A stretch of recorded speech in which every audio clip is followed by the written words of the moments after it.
Esta presentación está destinada para el curso introductorio del área de Ciencias de la Salud, programa de Medicina de las asignaturas de Ciencias Morfofuncionales de la Universidad Nacional Experimental Francisco de Miranda, UNEF.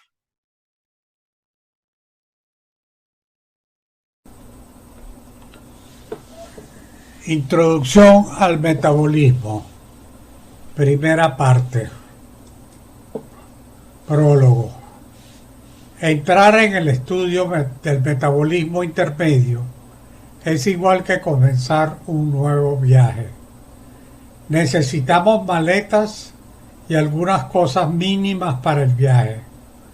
Tenemos que saber de los átomos, carbono, hidrógeno, oxígeno, nitrógeno, acerca de las moléculas y quizás algunos conocimientos de la química orgánica.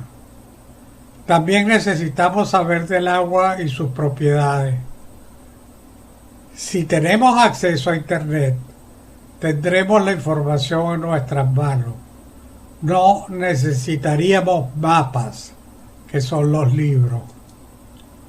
Si no tenemos Internet, deberíamos poder ir a una biblioteca para consultar los libros que aclararan nuestras dudas. El objetivo de esta introducción es contarles acerca de lo que llamamos el metabolismo intermedio. Antes de que usted vaya a este viaje, si va a un país extraño, debe conocer su moneda. La moneda del metabolismo intermedio es el ATP. Sus billetes son el NADH, el NADPH y el FADH2. Empecemos por esto. ¿Qué es metabolismo? La vida como proceso a nivel molecular es un continuo flujo de reacciones bioquímicas. Entonces, la bioquímica clasifica las reacciones como catabólicas cuando buscan capturar la energía proveniente de la degradación de alimentos, generando compuestos más sencillos en forma de ATP. Esta energía, el ATP, es gastada en procesos de síntesis de moléculas más complejas y que son necesarias para la vida. Estos procesos de biosíntesis son denominados anabólicos. ¿Qué es el ATP? El adenosintrifosfato, ATP, o trifosfato de adenosina, es una molécula fundamental en la obtención de la energía celular. Está formado por una base nitrogenada denominada adenosina, unida al carbono 1 de una pentosa, la ribosa, que es un azúcar. Aquí vemos la fórmula del ATP. De este lado tenemos los grupos fosfato. El fósforo es P, el símbolo del fósforo. Aquí está la adenosina y molécula central, parte de la molécula es la ribosa, que tiene 1, 2, 3, 4 y 5 carbonos. ¿Cómo cede su energía el ATP?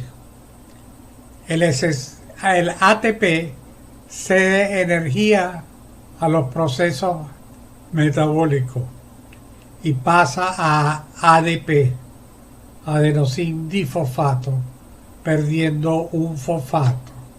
Aquí tenemos la reacción ATP con agua da un ADP más fosfato que queda libre.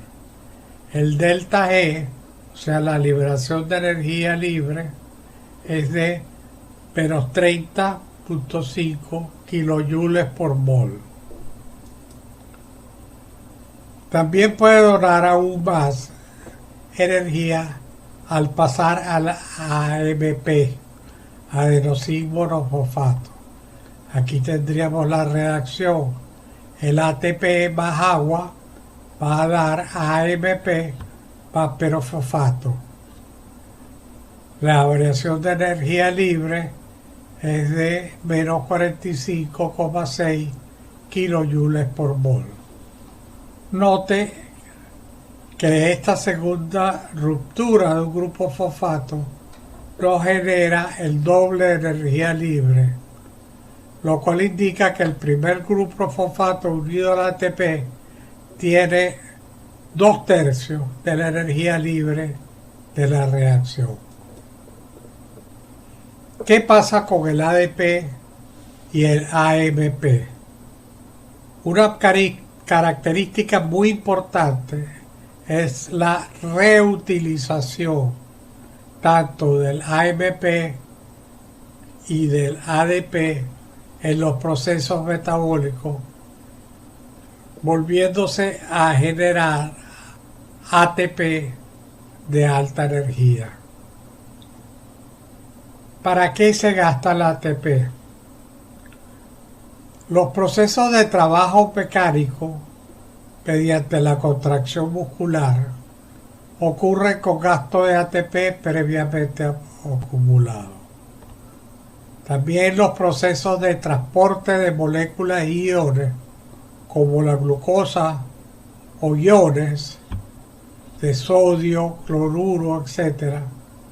Los iones son átomos cargados eléctricamente. El ion sodio tiene una carga, el cloruro tiene 2 cargas negativas. Se hacen mediante el aporte de gasto energético mediado por el ADP. Finalmente, los procesos anabólicos o biosíntesis de moléculas también ocurren con el gasto de ATP. ¿Es el ATP la única molécula que transfiere energía?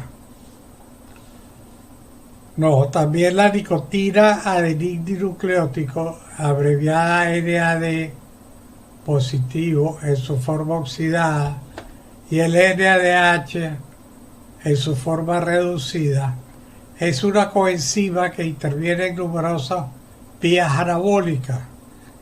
Es además análogo de la nicotinamida adenildinucleótido fosfato o NADPH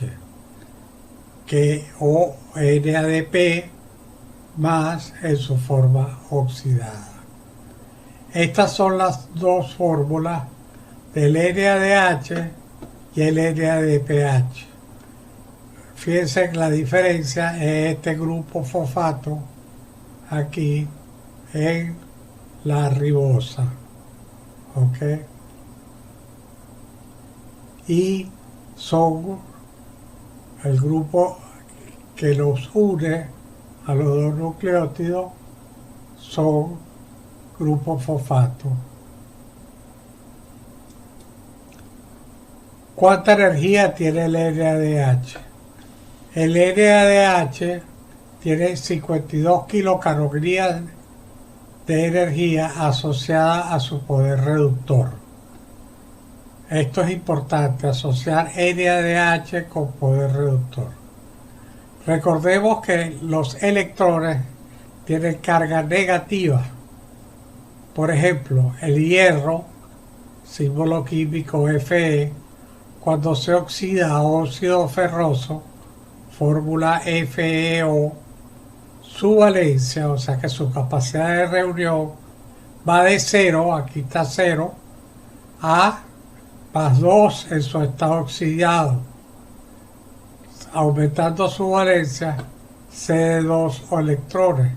El oxígeno, el libre, tiene valencia 0 y cuando está unido al hierro está con valencia -2 porque está aceptando 2 electrones.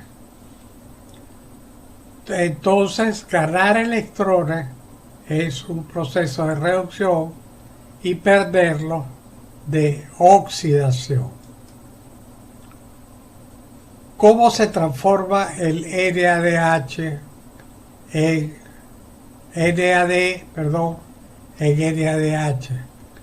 Cuando el NAD, que aquí lo tenemos fíjense, esta parte de la molécula, cuando agarra un protón con un electrón, en esta parte tiene este carbono saturado y aquí se redistribuyen las enlaces dobles en el interior de este hexágono y fíjense que aquí el nitrógeno no tiene ninguna carga. Aquí, como tiene 4 enlaces, él está actuando con una carga positiva. ¿Okay? Por eso es que uno habla de NADH plus o sea, positivo, y cuando está reducido de NADH. El flamígadinucleótido, que esta es la fórmula, ¿verdad? Cuando es reducido, fíjense que él tiene aquí, ¿verdad? Y aquí los átomos de nitrógeno con 3 valencias, 3 uniones, pero no tiene ningún hidrógeno. Cuando aceptan los protones, entonces entran aquí y aquí, y hay una redistribución de los dobles enlaces de la molécula. El adenín, por eso se habla del adenín dinucleótido como agente redox. Este compuesto entonces puede ser reducido a FADH2 por la adición de 2 protones y 2 electrones. Se puede estudiar la bioquímica de manera fácil.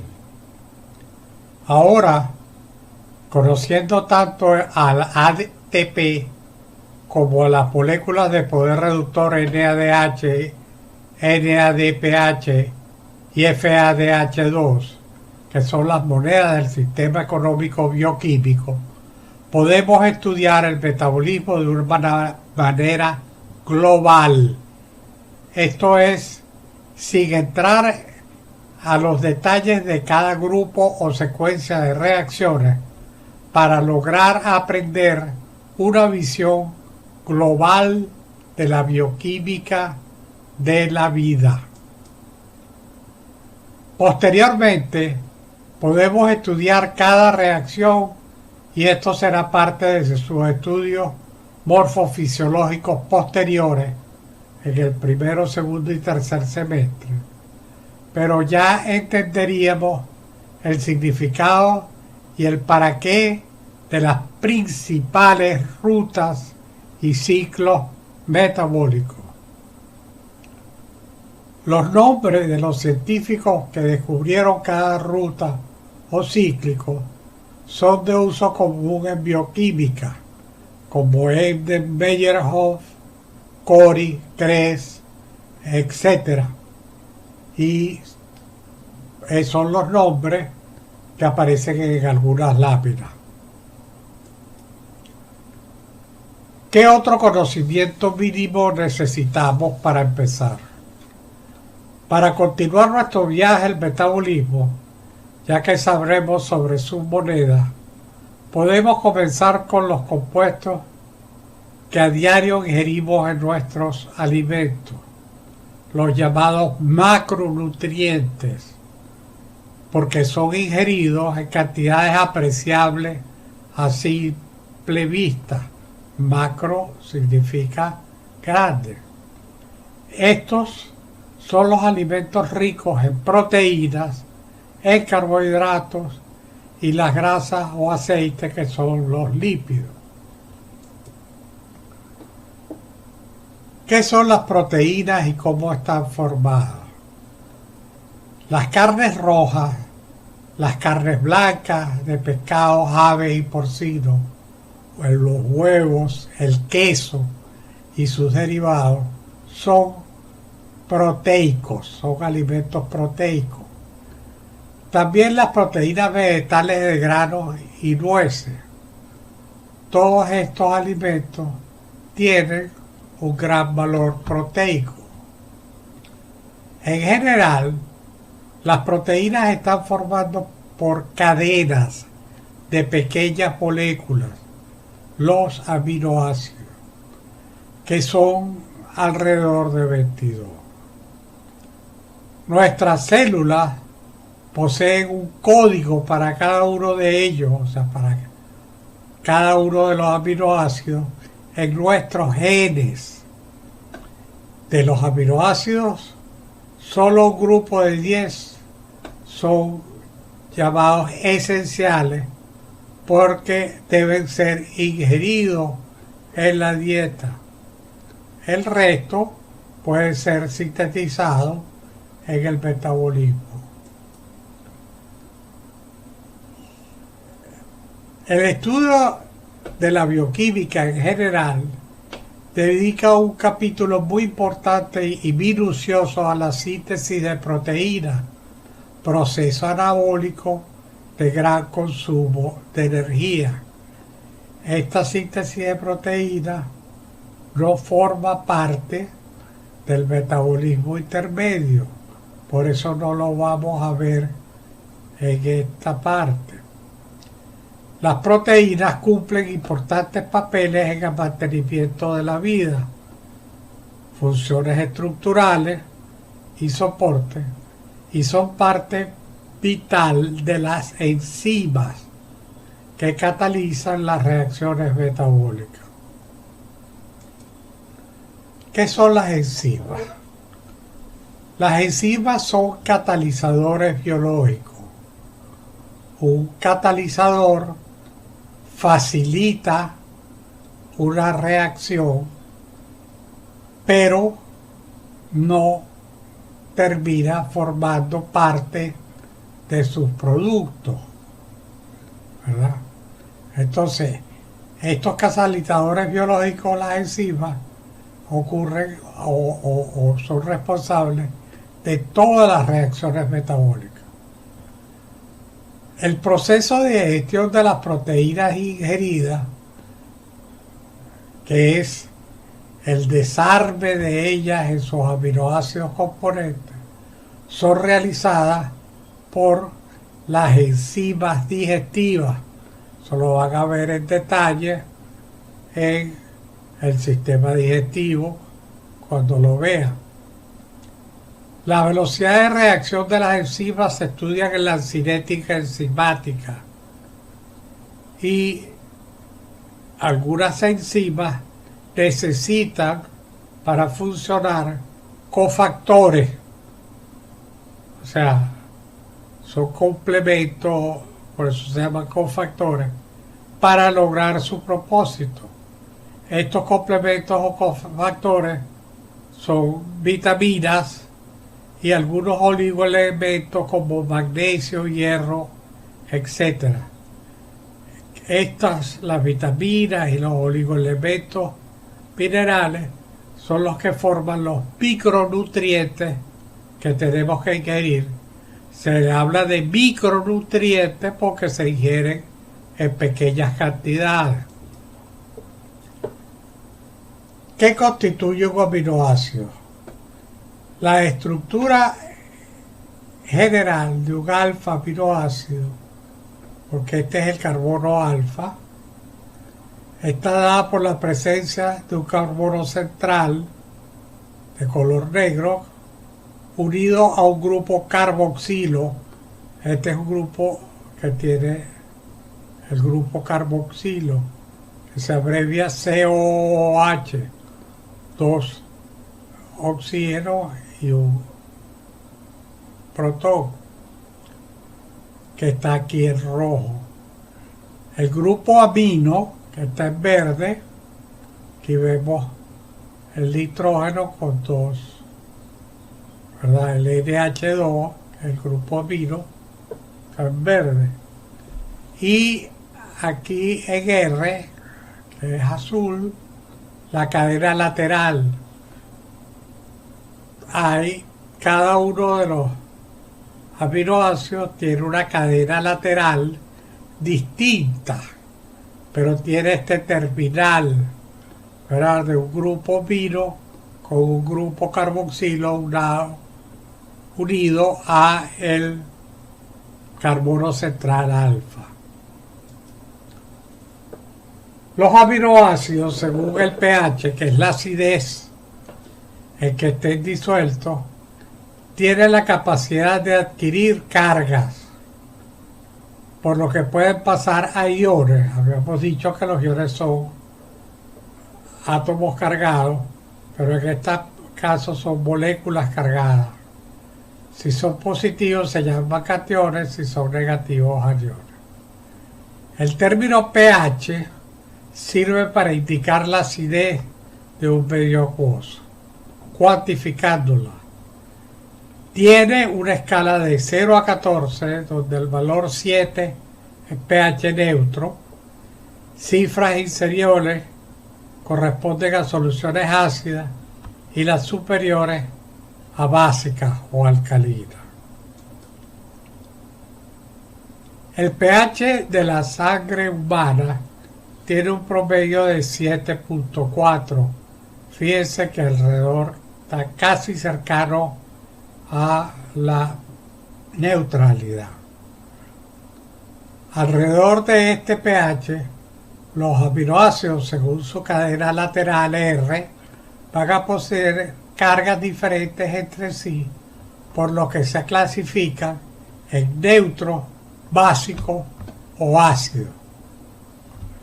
Esto le confiere a las proteínas que ellos, o sea, los aminoácidos, conforman, diferentes cargas y solubilidades muy importantes para desempeñar sus funciones específicas, ya bien sean estructurales o enzimáticas.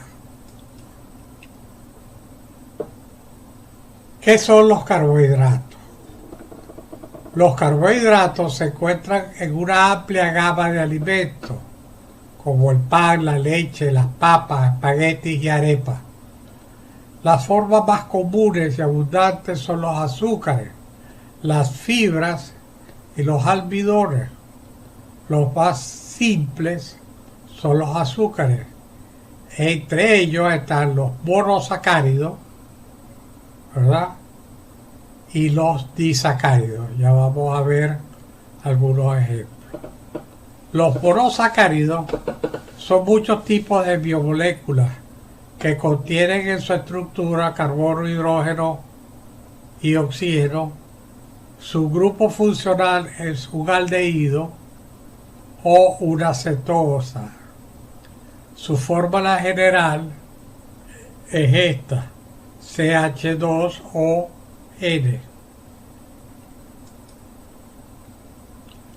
Los monosacáridos tienden a formar anillos. Los de 5 átomos de carbono y uno de oxígeno forman un hexágono de 6 lados, denominado piranosa. Los de 4 carbonos y un oxígeno forman un pentágono, la furanosa. La variabilidad y diversidad de la distribución del espacio, en el espacio, la distribución espacial de estas biomoléculas, crea los llamados estereoisómeros. Ustedes van a ver algunos ejemplos de ello. El monosacárido de mayor interés metabólico es la glucosa, que podemos visualizar de tres formas: la lineal, la hexagonal, glucopiranosa, o sea, como un hexágono, y en forma de silla. Aquí está. Tres fórmulas son las mismas. Esta es la cadena lineal, 6 carbonos de la glucosa. Pero fíjense que ella es capaz de, con este grupo OH y este grupo aquí, condensarse y forma un hexágono. Este sería la glucopiranosa. Y esta es esta misma molécula, pero que no es plana en la realidad, sino que es, si esto está en un plano, esto está hacia abajo y esto está hacia arriba, por lo cual se dice que esta es la forma de silla. Nosotros ahorita no vamos a entrar en los detalles de la estereoisometría, que son las diferentes formas. El disacárido maltosa es importante. Son dos moléculas de glucosa unidas por un enlace glucosídico 1A4. Aquí está la unión del 1A4 y este es el enlace glucosídico, con una pérdida de moléculas de agua, y se genera el disacárido maltosa, de la maltosa. La reacción inversa se denominará entonces hidrólisis de la maltosa. Entra agua y la maltosa pasa a 2-glucosa. Esto ocurre en la mucosa duodenal al principio del intestino delgado. Cuando nosotros ingerimos maltosa, para ser absorbida tiene que estar en la forma de glucosa, y la mucosa duodenal en el intestino delgado va a desdoblar esto. Esa enzima es la maltasa. La lactosa es leche, lactosa es la leche, es el disacárido de la leche de los mamíferos, o sea, y es la unión de una glucosa con una galactosa, que es otra hexosa. La enzima intestinal que la hidroliza es la lactasa, cuya carencia origina la intolerancia a la lactosa, muy común en ciertas poblaciones. Otro disacárido es la sacarosa o azúcar común. Es importante porque la ingerimos en grandes cantidades. Está formado por una glucosa y una fructosa. Este último es una furanosa. Fíjense que es 1, 2, 3, 4, 5 y 6 carbonos. Ambas son hexosas, pero una es una piranosa y la otra es una furanosa, en la representación que está aquí. La enzima intestinal correspondiente es la sacarasa. ¿Cuál es el polisacárido más importante? Es el almidón, que es básico en nuestra alimentación y está constituido por dos compuestos: la amilosa, formada por centenares de alfa-glucopiranosa unidas mediante enlaces alfa-1,4 en una cadena sin ramificar o muy poco ramificada mediante enlaces alfa-1,6. Y la amilopectina, que también son alfa glucopiranosa, conformada por una cadena, pero es altamente ramificada en enlaces alfa 1,4 como antes, pero con muchos enlaces alfa 1,6 que originan ramificaciones cada 12 monómeros. Cada molécula reúne millares de unidades de lactosa. Esta es la visión global del almidón. Aquí tenemos que el almidón solo se une como, se enrolla como una especie de hélice. Y aquí tendríamos los detalles de los enlaces alfa 1,4, ¿verdad? Y las ramificaciones del alfa 1,6, 1,6, y este es 1,4. Por eso hablamos de enlace alfa 1,4 y 1,6. ¿Qué es el glucógeno? El glucógeno es el polisacárido de reserva energética de los mamíferos. El almidón es vegetal, ¿verdad? Constituye el glucógeno el 10% de la masa hepática y el 1% de la masa muscular. Está formado por cadenas ramificadas de glucosa, es insoluble en el agua y forma dispersiones coloidales. Es parecido a la amilopectina del almidón, pero más ramificado. Lo forman cadenas que contienen de 12 a 18 unidades de glucosa unidas por enlace alfa 1,4. Un extremo de esta cadena se une a otra mediante un enlace alfa 1,6 como una amilopectina. Una molécula de glucógeno contiene más de 100.000 monómeros de glucosa. Esta es la estructura del glucógeno, ¿verdad? Y si vemos ya a nivel molecular atómico, es igual los enlaces alfa 1,4 y alfa 1,6.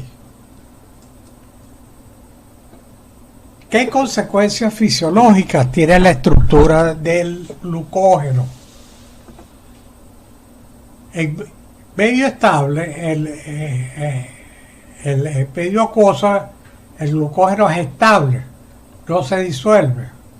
Además muestra en su interior gran cantidad de residuos de glucosa que serán reconocidos por la glucógeno sintasa y la glucógeno fosforilasa, que son enzimas que facilitan la síntesis y la degradación del glucógeno, respectivamente.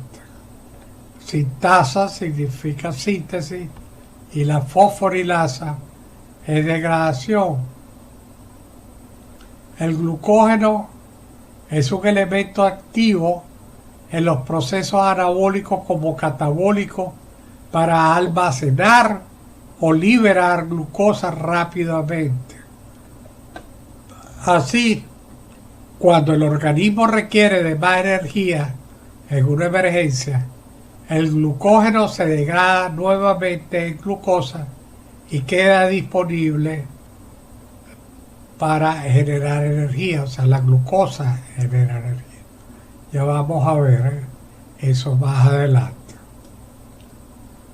¿Qué regula la conversión de glucosa y glucógeno y viceversa?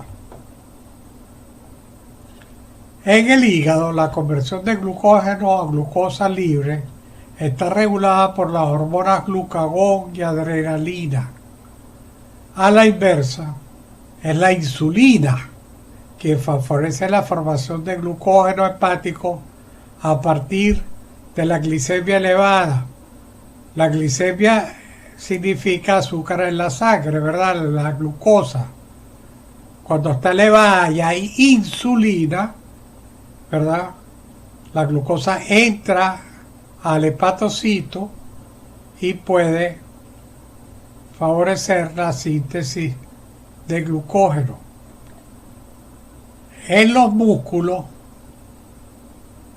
el glucógeno abastece la energía del proceso de contracción muscular, que es un trabajo mecánico. El cerebro consume mucha glucosa, pero carece de glucógeno.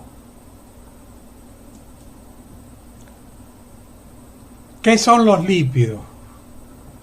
Los lípidos forman una colección diversa de moléculas que pueden obtenerse de células y tejidos mediante tratamiento con disolventes no polares como cloroformo y benceno. Todos son insolubles en agua debido a la extensa porción hidrocarbonada de su estructura. Esto es el origen del nombre lípido.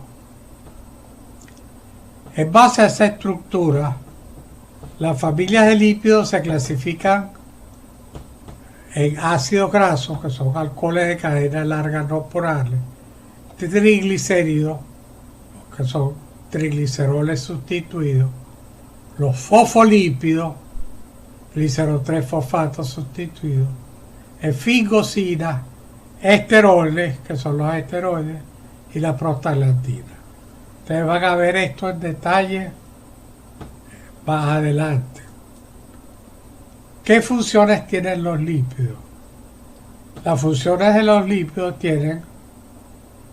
incluyen almacenamiento de energía.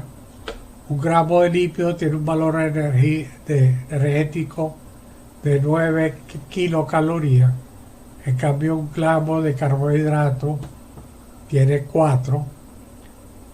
Los lípidos también pueden funcionar, o algunos lípidos son hormonas, como la testosterona, etc.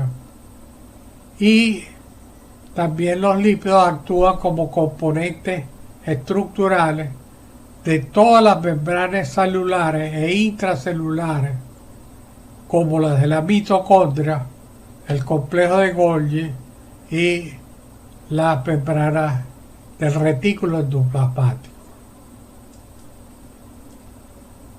¿Cuáles son los lípidos más simples? Los lípidos más simples son los ácidos grasos de una cadena. Estos son iones orgánicos grandes. Los ácidos grasos son muy comunes, componentes de los lípidos más complejos que se encuentran en las membranas celulares, y es raro encontrarlo en forma libre o no esterificado en los tejidos. Los ácidos grasos están compuestos por una cadena hidrocarbonada que termina en un grupo carboxilo. En el pH apropiado, el grupo carboxilo se ionizará, o sea, pierde un protón y queda con una carga negativa. Pero más comúnmente el grupo carboxilo se esterifica con un alcohol y forma este tipo de enlace éster. Este es un ácido graso tipo. Fíjense que aquí tenemos, ¿verdad?, el grupo carboxilo COOH, el resto de la cadena que termina en un CH3. Cada punto de este vértice representa un CH2. Este es el ácido esteárico porque tiene 18 carbonos. Si los cuenta, van a ver que son 18. El nombre de la IUPAC es la unión para nomenclatura de nombres químicos. Es ácido octadecanoico, pero nosotros nos es más fácil hablar de ácido esteárico, que forma parte, por ejemplo, de las ceras. Es un sólido ceroso con la fórmula general CH3, CH2, 16, COOH. Las sales y éster, el 16 se pone aquí, este sería el 17 y este sería el 18. Son 18 en total, pero fíjense que este es 16CH2, que serían estos vértices que están aquí. Las sales y ésteres del ácido esteárico se denominan esteatos. ¿Cuáles son los lípidos más abundantes? Los lípidos más abundantes son los triacilgliceroles o triglicéridos, que tienen una base de 3 carbones hidroxilados. Fíjense esta base 1, 2, 3. Este compuesto hasta aquí, si lo pusiéramos como OH, en vez de la esterificación con el ácido graso, es el glicerol, y aquí está esterificado con 3 ácidos grasos. Estos ácidos grasos que vemos aquí son distintos. Este es poliinsaturado, este lleva un doble enlace o una insaturación, y este lleva 3 dobles enlaces. Cuando se habla de omega 3 es este tipo de compuestos que los vienen muy nombrados. Forman parte, los triacilgliceroles o triglicéridos, forman la mayor parte de la reserva energética del organismo, o sea, es la grasa que nosotros almacenamos en el tejido graso. Los fosfolípidos, aquí se pone por ejemplo la fosfatidil etanolamina. Fíjense que aquí hay un grupo fosfórico en rojo, ¿ok? Que es haciendo la molécula un fosfolípido, y tiene 2 ácidos grasos, que son este ácido graso y este ácido graso, ¿verdad? La etanolamina en azul, ¿ok? Y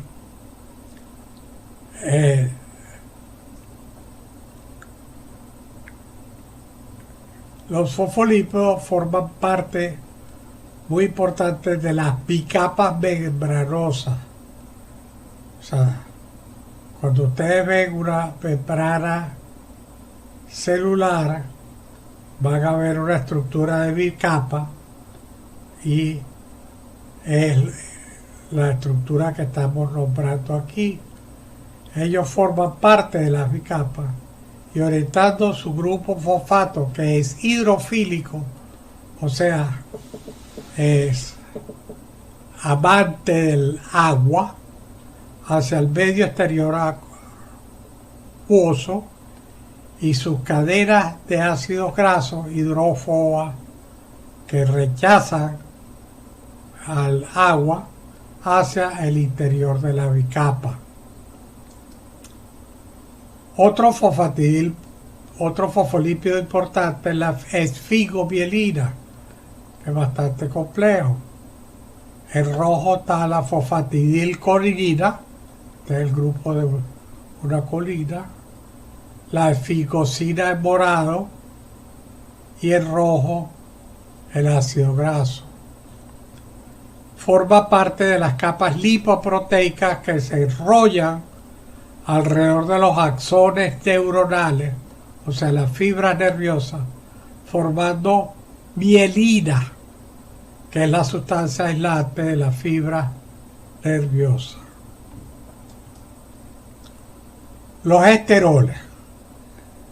Para nombrar los esteroles, que lo hacemos para completar con los lípidos, es obligatorio mencionar al colesterol, que es este compuesto que tenemos aquí, y sus derivados, que son imprescindibles para la vida animal. ¿Cuáles son las funciones del colesterol? Sus funciones estructurales, porque es un componente importante de la membrana plasmática, con una proporción de 1:1 con los fosfolípidos, lo cual le da una fluidez a la membrana, una elasticidad. En las membranas subcelulares, el colesterol se encuentra en baja proporción. También el colesterol es precursor de una vitamina, la vitamina D, que es esencial en el metabolismo del calcio, que es el calcio, el mineral que forma nuestros huesos.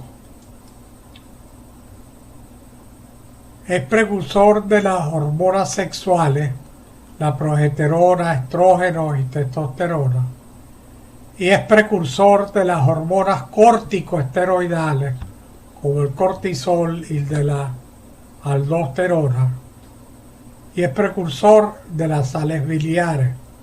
Son esenciales en la absorción de algunos nutrientes y es la vía principal para la excreción del colesterol corporal.